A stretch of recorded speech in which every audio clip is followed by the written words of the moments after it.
देश की राजधानी दिल्ली के कॉन्स्टिट्यूशन क्लब ऑफ इंडिया में better life happier people BLHP ने रियल एस्टेट क्षेत्र में विश्वास, पारदर्शिता और जवाबदेही को मजबूत करने के उद्देश्य से trust of connecting developers and virus नामक विशेष उद्योग सम्मान का आयोजन किया गया। इस कार्यक्रम में विधि विशेष डेवलपर्स, तकनीकी पेशेवरों, खरीदारों, वित्तीय और संस्थागत हितधारकों ने भाग लिया। चर्चा का केंद्र रियल एस्टेट क्षेत्र में नियम की कानूनी और संरचनात्मक चुनौतियों रही। पूर्व न्यायमूर्ति राजेश टंडन ने रेरा पर विस्तृत प्रस्ताव देते हुए कहा,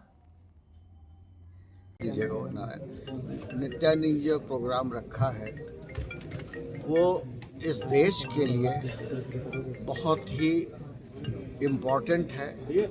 उसका कारण ये है कि अभी लोगों को रेरा के बारे में कोई जानकारी नहीं है। उनको जानकारी देनी है कि आपकी ये कर्तव्य क्या हैं, आपकी ड्यूटीज़ क्या हैं, बिल्डर्स की क्या ड्यूटी है और कंज्यूमर की क्या ड्यूटी है। आज हम जब ट्रांसपेरेंसी की बात देखते हैं तो हम अनुच्छेद 21 भारतीय संविधान की धाराओं में देखते हैं तो हर एक आदमी का स्टेटस प्रोमिनेंट है। वही स्टेटस हमारे मानव अधिकार में भी डिफाइन किया गया है कि डिग्निटी सर्वोच्च होती है। आज कंज्यूमर की भी डिग्निटी है, बिल्डर की भी डिग्निटी है और मीडिएटर की भी डिग्निटी है। मीडिएटर से मेरा मतलब होता है कि कोई एक आदमी, आजकल हर आदमी बिल्डर बनना चाहता है और हर आदमी चाहता है कि मैं बिल्डिंग बेचने का काम करूं। तो मीडिएटर आज बीच में लग जाता है ये कि बिल्डिंग बेचनी है, लेकिन उसके पास कोई लाइसेंस नहीं होता, कुछ नहीं होता।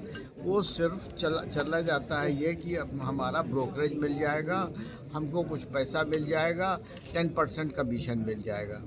तो मेरा सिर्फ आज इस सेमिनार से ये ध्यान था कहने का कि रेरा में एक प्रोविज़न होना चाहिए कि जिसमें बिल्डर की पूरी एंट्री बननी चाहिए कि कौन कौन बिल्डर है और कौन कौन मीडिएटर है, वो दुकान मकान बेचने वाला, और फिर कंज्यूमर उसमें से तय करे जाके। जैसे कि 20 आदमियों की वकील की लिस्ट होती है जी।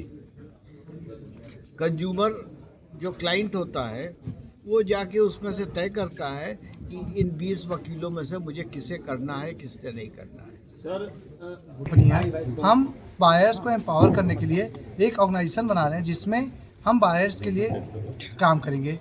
ये कोई सेल पिच नहीं थी, कोई प्रमोटर्स के लिए नहीं था। ये बायर्स और डेवलपर्स के बीच में जो गैपिंग होती है, जैसे डेवलपर्स ने मकान कमिट किया, बायर्स को कुछ इशूज़ क्रिएट होते हैं, तो उसके लिए हम एक सॉल्व करने का एक प्लेटफॉर्म बनाना चाह रहे हैं।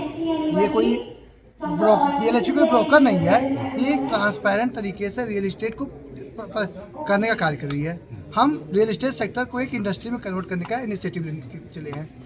BLHP नॉन प्रॉफिट कंपनी है, हम कोई प्रॉफिट मेकिंग कंपनी नहीं, हम कंज्यूमर वेलफेयर कंपनी है। कितना फ़ायदा होगा जब इस चीज़ को लेकर? देखिए, आज के टाइम पे अगर आप कोई प्लॉट या घर खरीदते हैं तो आप अकेले हो, कल कोई इशू क्रिएट होगी तो आपके साथ इशू होती है। बट हम कहते हैं आप हमारे साथ आइए, हम आपका ग्रुप बना रहे हैं और आपके लिए हम खड़े होते हैं। और जहाँ पे ग्रुप की बात आ जाती है वहाँ पे आपके पावर्स बढ़ जाते हैं, आपके नेगोशिएशन पावर बढ़ जाते हैं, आपके स्ट्रेंथ बढ़ जाती है, आपके लड़ने की क्षमता बढ़ जाती है। संपूर्ण होता है। तो बेसिकली ये सिर्फ दिल्ली NCR या यहाँ के लिए नहीं, ये पूरे भारतवर्ष के अंदर एप्लीकेबल होगा धीरे धीरे। तो जिसके अंदर मुझे समझ में आता है कि हमारी बड़ी सारी IT सिटीज़ जिसके अंदर हमारे देश के युवा इधर से उधर जाकर के काम कर रहे हैं, सबकी उपभोक्ताओं की घर खरीदने की इच्छाएं संपूर्ण होंगी एक सच्चे वादे, सच्चे इरादे के साथ।